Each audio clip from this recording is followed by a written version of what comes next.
Mahomes back, throws. It is incomplete, picked off by the Lions. Brian Branch with it left side. He's gone, baby. He's going to the house. Touchdown, Detroit Lions. Deflected in the air, Branch ran under it, and he took it all the way back.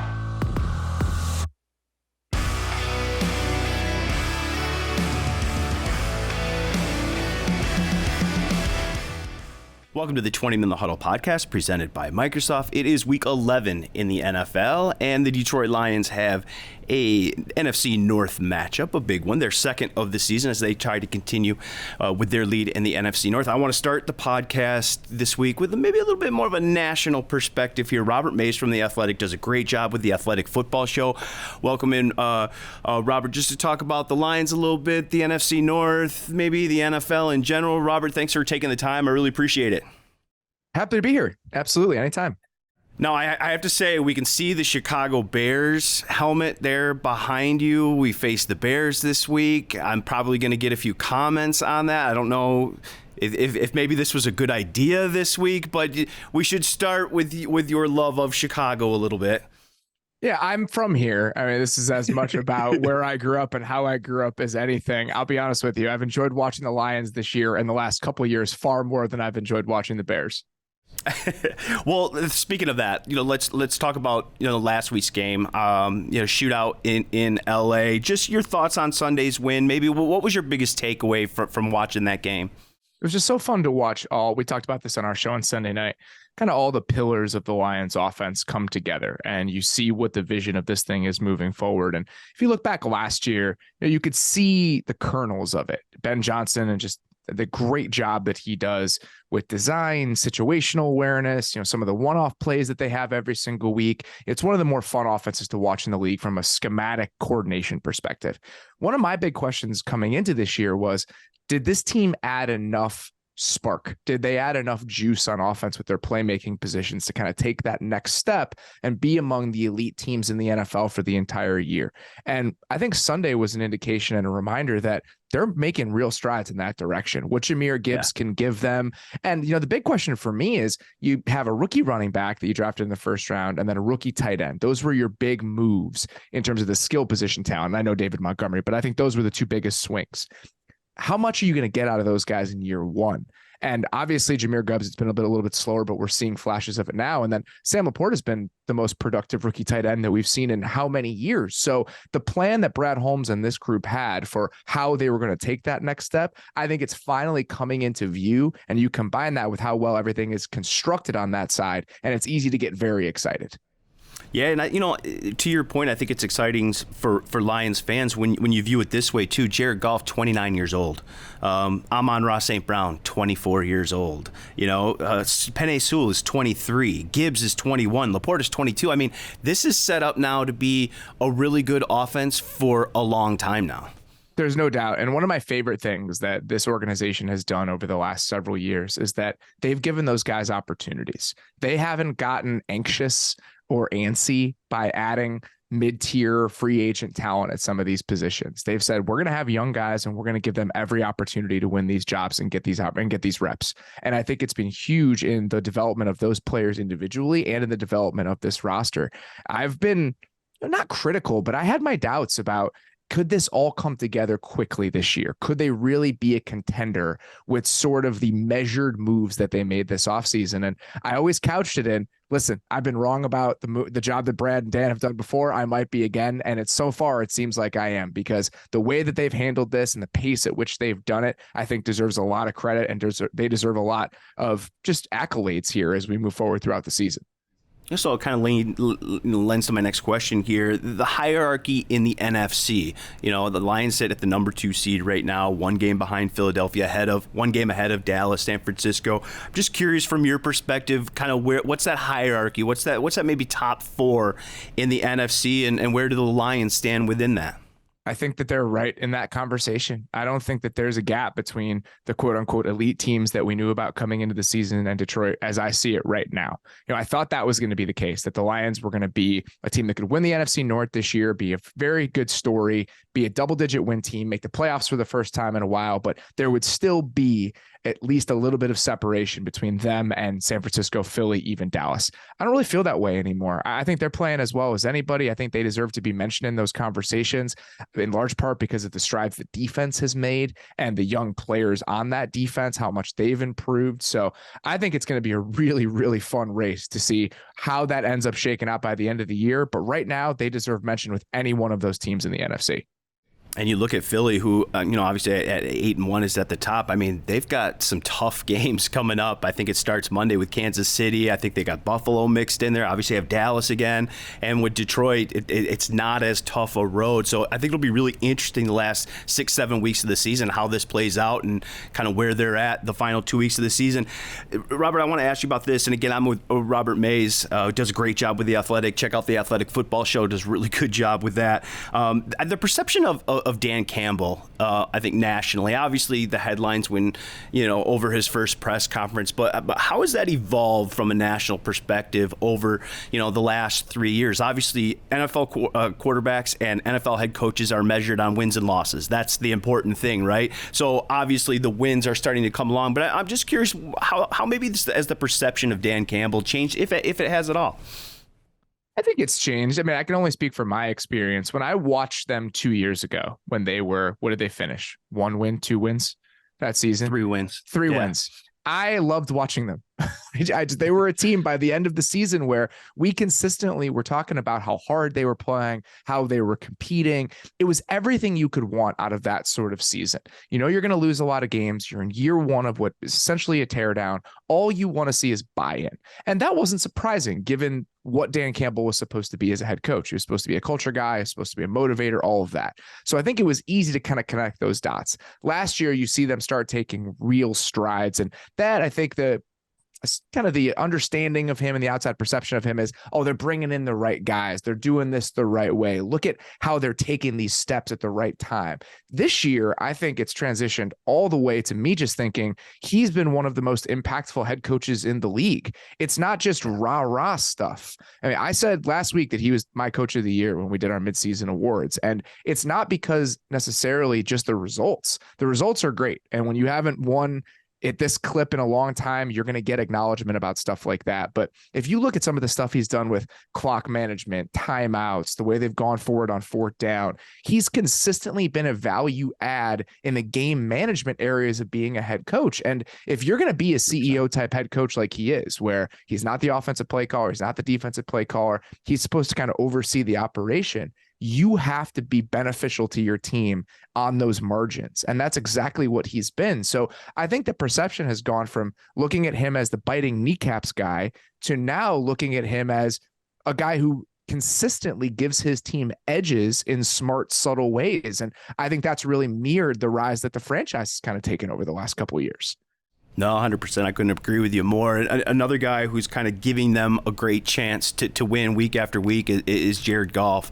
Just his play over the last 11 weeks and just where he stands in terms of the elite quarterbacks in this league. I think he's right up there. You look at the numbers, you look at the impact he makes, just the veteran savvy in terms of being able to get him into the right place. We talked about the 75-yard touchdown last week was a complete wrong play call for the personnel that they had. Jared just gets them in the right play and it turns into a 75-yard touchdown. Those are things that don't show up in a stat sheet but are so valuable on Sundays when you talk about veteran quarterbacks. I'm just curious where kind of you rank Jared, where you think he kind of fits into the mix. I think he deserves to be in the conversation among the best quarterbacks in this league. Do you agree? I think he's played really, really well this year. And I've had so much fun watching him play this year. I think he's a great trigger man for this offense specifically. The way that Ben Johnson designs this thing, I think of all the daggers they run on like 3rd and 11, where he's got to rip those in-breakers over the middle of the field. And that's exactly what he does well. I still think when you're looking at him compared to the guys that are in the conversation for MVP every single year, the only gap between those players and Jared, in my opinion, is the ability to create something out of structure, right? If the play breaks down, Jared is not going to be able to kind of create something with his legs, extend plays. But that's really the only gap to me in terms of accuracy, decision-making, the arm that he has shown off, the ability to fit balls into tight windows within the structure of the offense and within what the offense is giving him. He is playing as well as pretty much any quarterback in the NFL. And I think that's why I've had such a good time just watching him play. I can't remember which game it was. Maybe it was a Seattle game where he just ripped the ball up the left sideline, the touchdown he threw up the seam to one of the tight ends. I mean, there are 3 or 4 throws every single week where I find myself rewinding it because I'm like, this guy just got a hose. Like, his ability to do this is unbelievable. And I don't think people necessarily ascribe that sort of excitement to watching Jared Goff play. But when he was playing at his best in LA, I've told the story a bunch of times. 2017, they play the Vikings on Thursday Night Football in the Coliseum. He throws, I think, 4 touchdowns in that game and threw for 350, 400 yards. It was one of the coolest games I've ever seen a quarterback play live. And that never went away. He still has that ability. I think that everything that happened in LA, it's well-worn territory. Everyone knows the story at this point, but he can still rip it. And this offense, I think, has given him the structure and the X's and O's element of it, but they've also given him the confidence to see that version of him. And that version of him is a fun quarterback to watch. Go back and watch that throw to Brock Wright right down the seam for the touchdown against the Chargers. I think a perfect example of what you're talking about there. Well, let's stick with quarterbacks a little bit. Justin Fields, it looks like he's going to be back in Chicago. Just how big of an impact is that in Chicago? He was playing some pretty good football, before he got hurt, injured the thumb on his throwing hand. Just the impact that makes on Chicago in this matchup with Detroit this week. I think it's really important for 2 different reasons. One, the defense is starting to play pretty well. They've really had things come together on defense. The secondary has gotten healthier. Obviously, they go out and make the Montez Sweat deal. So if you look at every layer of their defense, they're getting such better play than they did all of last season and then for a good chunk of this year. So you need an offense that can kind of rise to that level and match the play of your defense. And I think he gives them a better shot to do that. So I think he makes them much more competitive in the short term. And the thing that's most important for me as I look at the Bears and their trajectory is you need to get an evaluation on him. There's a very real chance that you're going to have the number 1, number 2 pick in the draft because you own Carolina's pick. So these last 8 weeks of the season are crucial for you to get information on where Justin Fields is within this offense, where he is with a healthy offensive line. Braxton Jones, their left tackle, missed most of the first half of the season. The group they have right now up there is the best, most complete one they've had pretty much all year that he's stepping back into. So on a competitive level and on a just gathering information level, I think this game specifically in the next 2 months are going to be very important for Justin Fields. You mentioned Montez Sweat, obviously came over at the trade deadline from Washington, signed the big deal. He's already had some impact there, but now gets a week to practice. It was kind of a thrown to the fire first couple weeks there with Montez, but still able to make an impact. How good is that matchup going to be against Penei Sewell and Montez Sweat? It seems every week with Penei and Max Crosby, last week with Joey Bosa. I mean, it's just every week this guy just shows up and shuts down whoever's on the other side of him. How fun will the Bears and Lions fans have with that matchup this week? It's going to be great. And that's why you need a guy like that in this division, because you look at the tackles Detroit has right now, the Vikings, it's one of the strengths of their roster. Obviously, the Packers have been in flux, but when you've got a team, multiple teams within your own division that have invested and hit on players at that position on offense, you've got to match it on defense. And I can understand the Bears showing a little bit of urgency and saying, we're going to make this deal because we don't think a guy like this is going to be available for us in free agency. And you've already seen the impact. It helps that he's 6'5" and has some of the longest arms in the league, and he was playing against Bryce Young. So getting in some of those passing lanes when you're playing against 5'10" Bryce Young looks a little better than it might against other quarterbacks, but I still think that you could feel the way that he's impacted that defense so far. No, 100%. I wanted to get your perspective on the Vikings too. Just a team that will not go away, right? You look at the start and you thought at 1-4, this team's done. All they've done is win 5 in a row with Joshua Dobbs there. He's playing really good football the last couple weeks. Is that sustainable, do you think, in your opinion? And is that going to be the main competition?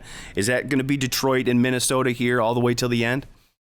I think it's sustainable to a degree. I just think that offense has been so well designed all year. This is year 2 of Kevin O'Connell and that staff, and they've really settled in. Having Jordan Addison there now, an entire year of TJ Hawkinson. They've been doing this without Justin Jefferson. Justin Jefferson's going to be back soon. So I think that Josh Dobbs has played at a high enough level for us to think that the Vikings are going to be competitive on that side of the ball down the stretch. And that wasn't necessarily going to be the case after Kirk Cousins went down. The most encouraging part to me about the Vikings this season, the offense, you could feel it coming. Last year with Hutchinson on the field, even with some issues up front, they were still able to sustain some pretty good offense down the stretch. On defense, they had such little talent coming into this season. They didn't make any huge investments because in a lot of ways, this was kind of a reset year for them. They admitted that in the way that they built this thing. And for them to have the results they've had so far defensively with the lack of talent they have on that side of the ball is remarkable. Brian Flores has done an unbelievable job. And I think that complementary aspect of the defense playing well and the offense really coming into its own in year 2, even with Josh Dobbs, I think it makes me more encouraged, excited, optimistic about them than pretty much any other team right now in that NFC wildcard picture. Outside of Dallas, obviously. Dallas, I'm just penciling into the playoffs. That's a really dangerous trio that they're going to have there in Minnesota with Jefferson, Addison, who's really come on, and Hutchinson. I mean, that's a tough trio for a defense to deal with. And I think when you can score points like they can, they're always going to be right there. I want to get real quick, Bruce Irvin. What do you think he's got left in the tank? 36 years old. Lions signed him to their practice squad this week. Obviously coming off a game in which they weren't able to sack Justin Herbert. They've had a few of those games. They ranked 20th in the NFL in terms of sacks. Want a little bit of juice there? Can a 36-year-old Bruce Irvin provide it? I think it's going to be tough to get the amount of production you want out of a guy at that stage in his career, but we'll see what happens. That was the one area coming into the offseason or coming into the season where I just thought, could they have added one more body, to complement the guys they already have? Aidan Hutchinson is obviously taking a huge step. So is Aleem McNeil, but they didn't really add any high level edge rushing talent to this roster. You're banking on the Charles Harrises and guys like that. And so far that hasn't come together in the way that they necessarily wanted, but I think that's probably wishful thinking, but I have enough faith in the rest of this defense and the guys they have all across that unit for them to still be pretty darn good by the end of the season. James Houston, too. They're still hopeful to get that guy back in late December. That's a guy that obviously we saw at the end of last year could give them a little boost in terms of their pass rush, too. Robert Mays do a great job with the Athletic Football Show. Thank you so much for taking the time, getting a little perspective on the Lions, the NFC North. Always great stuff. I appreciate you taking the time. Anytime. Good to talk to you.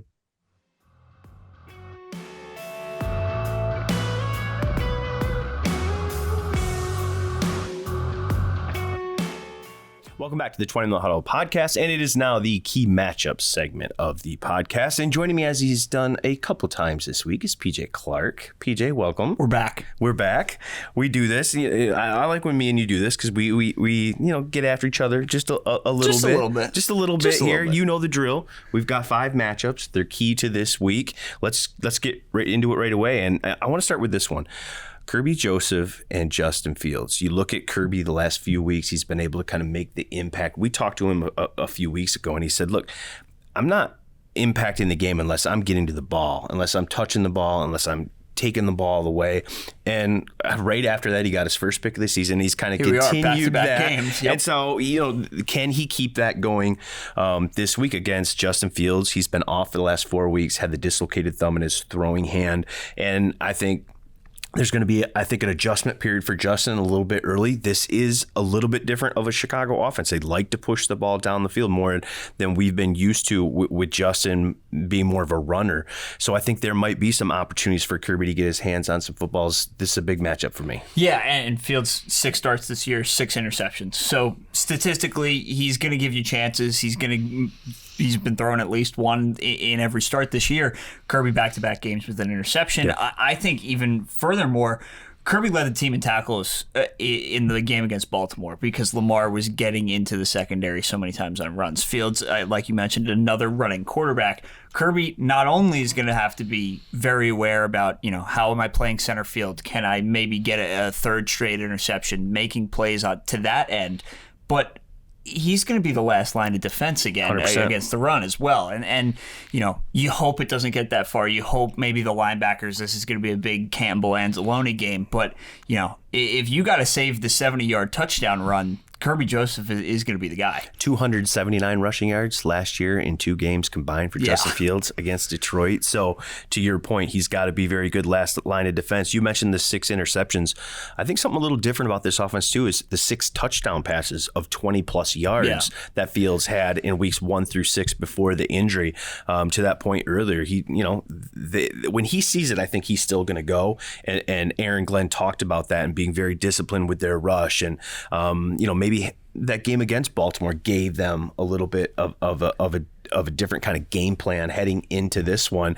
But Kirby's going to be really important, I think, for this Lions defense, both playing center field and like you said, being the last line of defense. Yeah, and especially a guy that has killed the Lions the last couple of years with Fields at quarterback is Cole Kmet. And, he's not on our list this week, but Kirby got burned by Cole Kmet a couple times last year for touchdowns. Yeah. And he's a big part of their offense still. You mentioned DJ Moore has unlocked a lot downfield, but they still like throwing to the tight end in the red zone. And he's a guy that's capable of making the Lions pay.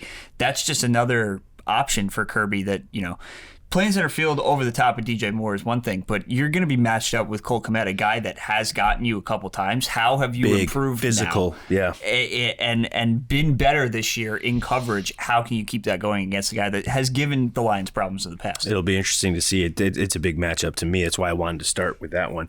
All right, let's flip to the other side. TJ Edwards and Tremaine Edmonds, 2 linebackers for Chicago. We'll see if Edmonds is back at practice. I know he missed Wednesday. He's been dealing with a knee injury. Eberflus, their head coach, said he was close to returning this week, so we'll see there. But I think that's a great matchup with their 2 linebackers versus David Montgomery and Jahmyr Gibbs, who PJ, monster, baby. I think they've become, arguably one of the best 1-2 combos in the league. Yeah, and this is, I think David Montgomery has this one circled. I don't think that's a secret to anybody. He's going to want this one really bad, and you're going to see a little bit of the ground and pound. It's funny, David Montgomery with the 75-yard touchdown run, and Jahmyr Gibbs is the guy scoring from the 1 and the 2-yard line. It's not how you kind of drew it up, but these guys can do similar things, whereas maybe last year you had a goal line back and a more of a scat back, an electric guy. These two are a little more interchangeable, and I think the Los Angeles game is the first time we've seen that. Yeah, and it'll be a good test this week. Chicago defense number 2 in the league, averaging only 76 yards per game. But we saw it last week with the Chargers, right? They were number 6. I think they were allowing 86. Yeah. And you look at what that front did, opening some holes, 200 yards rushing, 3 rushing touchdowns, really controlled the game with their ground game. And I would expect a similar thing. I know Chicago's really good. That's kind of been their forte on defense, but I look at this game pretty similar to what it was last week. Teams have been able to attack Chicago through the air like they did with the Chargers, not so much on the ground, but this is a different kind of beast with Detroit. Yeah, and they want to run the ball. They have the offensive line. This is the game plan, especially in a divisional game where, Chicago's quarterback hasn't played in a long time. He's going to be getting back into it. Just control the pace. You have 2 running backs that are going to be able to do it, but you're looking at a pair of linebackers that they threw a ton of money at, $91 million this offseason on these 2 guys. They clearly saw the linebacker position as something they needed to improve on, and they went out and spent big money in order to do it. And they're getting production from those guys, too. I mean, you look at Edwards, 112 tackles in 10 games, and Edmonds, 63 tackles in 8 games. So it's money probably hasn't been well spent to this point in terms of the numbers that you're seeing on defense, but Ben Johnson talked about it too, just about the training wheels coming off a little bit of this scheme and how they're finally getting healthy, and they see this defense as a much better defense than 3-7 would indicate. And I think it all starts with kind of those guys right up front, and once they get all the pieces healthy and everything kind of goes through them, I think those 2 guys are veteran guys that have proven they can be playmakers. They can be kind of the heart of your defense in terms of tackles, and they can be kind of that centrifuge of being a good unit. And so that's why I think it's a great matchup with Jahmyr and Montgomery. Lions are 4th in rushing touchdowns with 14, and they've got over 1,500 scrimmage yards from their running back position. That's second to only Miami. So what a great matchup between 2 linebackers that are really good at stopping the run, at tackling, getting runners down, and 2 running backs that you said are pretty versatile, can do a lot of different things. Yeah, and you're looking at a lot of the big plays for the Lions last week was when Sewell was matched up on Kenneth Murray and got to that second level and was just taking a linebacker out of the equation. Tremaine Edmonds, at least, is one of the upper tier linebackers in the league, making $18 million a year. Is he going to put up a better fight than a guy like Kenneth Murray did last week? I'm sure they're looking at that and trying to get those matchups that, Penei Sewell in the second level is nothing you want to go against. No but thanks. You got to do better than the Chargers did last week. All right, let's go to this one. We talked about DJ Moore a little bit off the top. I think that matchup with Cam Sutton, Jerry's going to see some too. I don't know if they'll travel Cam specifically. That was my first point. It'll be interesting because I know they tried to do a little bit of that with Keenan Allen, but I thought the Chargers did a really good job with their motion. Sometimes you just couldn't get there fast enough. You didn't want to show what kind of coverage you were in. So it'll be interesting to see if Cam travels around with DJ Moore. But I look at DJ Moore, leads them in targets with 71, catches with 52, yards 793, touchdowns 5. I mean, he's their guy. Yeah, I mean, you make that trade, and the Carolina pick this year currently looks great. But getting DJ Moore, that's a cherry on the top, right? Third first round pick that you just got in that trade, and he has been, you have a young quarterback in Fields that's still developing. Obviously, kind of a lost season so far for him, but when you made that trade, you draw it up, it's like, all right, we got to give our guy a chance. And you go out and you get a bona fide wide receiver 1. And even with the rotating in and out of who's behind center, DJ Moore is the same guy he's been in Carolina, just putting up numbers and numbers and numbers. And this is a guy that is burning teams downfield and has unlocked something in this offense with Luke Getsy, the coordinator, that maybe they haven't had the last couple of years. And it's dangerous with Justin's ability to create plays outside of the pocket to extend. You get a little bit off schedule. To extend plays. DJ's a guy that can make you pay down the field big time. I thought Cam's coming off maybe his worst game of the season. I think 1 touchdown all the way up to week 10, gave up 2 last week. Obviously, the secondary as a whole had some communication issues that Dan Campbell talked about. They're looking for a bounce back, but I think Cam is too. I think this is one where you can say, look, I'm a good player in this league too. I think I'm one of the better cornerbacks in this league. Let's try to take this cornerback, their weapon, out of commission this week. But I think it's going to be population to the football for Detroit, and it's going to be really good tackling, and Cam included, because you look at some of DJ Moore's big plays, they come after the catch, after a broken tackle. Guys like Cam, guys like Jerry, they're going to have to be really good on the outside, making sure that they get DJ Moore down, and then everybody's got to populate to the football too, because that's a guy who I think is one of the most dangerous run after catch receivers in the league. And to your point, Cam, not his best last week. I'm sure he'd be the first one to say that, but after the 40-yard pass interference that, on a third down kind of changed that drive, was a big play for the Chargers on offense there. Next play, they throw a wide receiver screen at Cam's side. He blows it up immediately. You love that. That's the bounce back that a veteran guy like Cam Sutton, I expect him to be back on the horse this week for sure. I love what Dan Campbell said this week. If you want to be a physical football team, your cornerbacks have to tackle and your wide receivers have to block. We've seen that from checking those boxes. Sure. That's the Dan Campbell physicality checklist for your football team. No, that's a good way to do it. All right, let's go to this one. Aidan Hutchinson versus Darnell Wright. Yeah. And you look at this Lions pass rush, it's gotten a little bit of criticism, especially over the last week with their inability to get after Justin Herbert. And I think this is just kind of a game where Aiden's due, right? I think it's been, since week 5 since we've seen a second one. He's gotten pressures. He's affected the quarterback. But look, sacks are different. I mean, sacks are drive-ending plays. There's no ifs, ands, or buts about it. I'd love to see the percentage. We talked about this a little bit, of just drives that continue on or drives that score once a team has suffered a sack. Like, I get you want to affect the quarterback and get him off his spot and do some of those things, and that's all great. But sacks are a huge number in this league for a reason. Guys get paid hundreds of $1 millions when they can sack the quarterback for a reason in this league. Yep.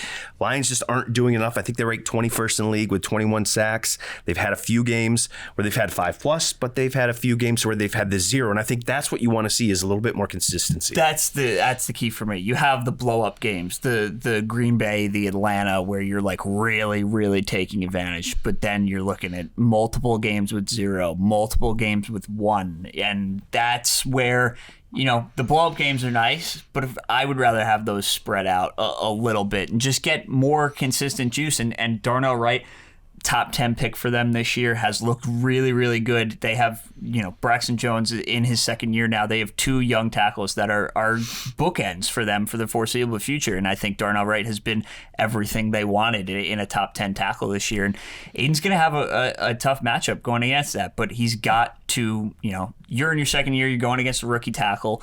It's not Rashawn Slater from last week. Can you take advantage? And finally, this is a tough guy to bring down with his running ability, but you got to get home at some point here. 31 pressures allowed by Wright are the 5th most in the league, though. I think he's been good. 5 sacks for a rookie guy coming in and playing. That's not bad. But he's shown that he can allow some pressure, that they can get after it a little bit on his side. So you look for Hutch, 4.5 sacks. Like we said, hasn't had one since week 5. At home, coming off the defensive performance that they did last week, I could just see maybe he's due like a 2-sack game for him, a big one in the second half that maybe affects this game. I think he's due. Yeah, it would be a great sign to get the home crowd going too. Maybe he gets one early, maybe he gets one late, and this is going to be a defensive tone-setting game, and I think Aidan's the guy that you want to set it immediately. Speaking of setting the tone, Penei Sewell does a pretty good job. Oh, that guy's pretty good, man. He's all right. I think he's not only the best right tackle in football, I think he's one of the best. He's been the best tackle in football. I think he's an all-pro. I think he is the future of the offensive line here in Detroit. And look, it seems like every week it was Max Crosby, and then it was Joey Bosa, and now it's going to be Montez Sweat, who Chicago traded for from Washington at the trade deadline. Montez Sweat still looking for his first sack, but I had 7 pressures last week. I thought he affected the game. I think had 3 quarterback hits as Chicago beat Carolina. Penei Sewell, you just can't say enough good things about. No sacks allowed, 1 quarterback hit. It's been crazy how good he is. So Montez will play both sides as what I've seen on film, but a majority I think is over there on the right side. So that's going to be an interesting matchup all game. It is. And I mean, this is, from the Bears standpoint, this is why you trade and then pay him $100 million. This is what you're signing up for when you have to go against Darisaw and Sewell and whatever the Packers are trotting out there in the future. They've got a lot of tackles that they rotate through, but you have to be able to compete with the tackles in this division. You have some elite ones, and they made this trade and gave the contract to a guy that they believe can do that. And he had a good game last week, like you mentioned, but you got to start kind of taking advantage of the opportunities. But Sewell is a different beast. What can you do against Carolina, and then what can you do against Penei Sewell? Pressures allowed 5. 5. One hand. Sacks allowed 0. Quarterback hurries 4. Yeah. No, I mean 4 hits. And no pressures against the 3 of Max Crosby, Joey Bosa, and Khalil Mack in the last 2 games. 0 pressures in 45 pass blocking snaps. Guy's so good. He's ridiculous. He's fun to watch, and it was interesting. I asked Ben Johnson just about when you got guys like Taylor Decker, who's I think very undervalued as a left tackle, and then Penei Sewell. What does that allow you to do offensively? And he said everything. Yeah. He said because like some other teams maybe have to mask or help or protect or use a tight end or use your running backs. Like you don't have to do that. You can just trust them one-on-one with those guys. And I think it opens up your entire playbook. So just having 2 guys like that it is so important. I don't think they both get enough credit for how much they impact not only the game, but the game plan going in because of what they can do to stop the other team's best pass rushers. Yeah, I mean, even on the 4th and 2 play that got to the field goal last week, the last offensive play effectively, Bosa and Sewell on an island. Graham was there to help at right guard. And by the time Graham passed off the tackle to Frank and turned around to go look at Sewell, Penei was sitting on Joey Bosa. There was nothing for Graham to do. If you go back and watch it, it is a hilarious visual. He's literally laying on top of him, and Graham is just standing there like looking for work. That's the kind of guy he is. You don't even, it's great that Graham was available to help. Doesn't need it. So those are the key matchups of this week. It should be a fun one. I think division game. Getting back into the division is going to be fun. It means a little bit more. Obviously, you got 2 in a row here, and a quick turnaround for Thanksgiving and the Packers coming. But you want to kind of kick this off, this little stretch of 3 games in 11 days. You got by the first one. you got to kind of get by this one to set it up for Thanksgiving. Should be a fun matchup in the division. It's the Chicago Bears, right? It's the NFC North. It's the black and blue, baby. We will be there. We will. We will do a podcast afterward. We will. Hopefully we're talking about a Detroit Lions win. So thank you, PJ, for joining me for the key matchups, and we'll do it again on Sunday night. See you Sunday. Sounds good.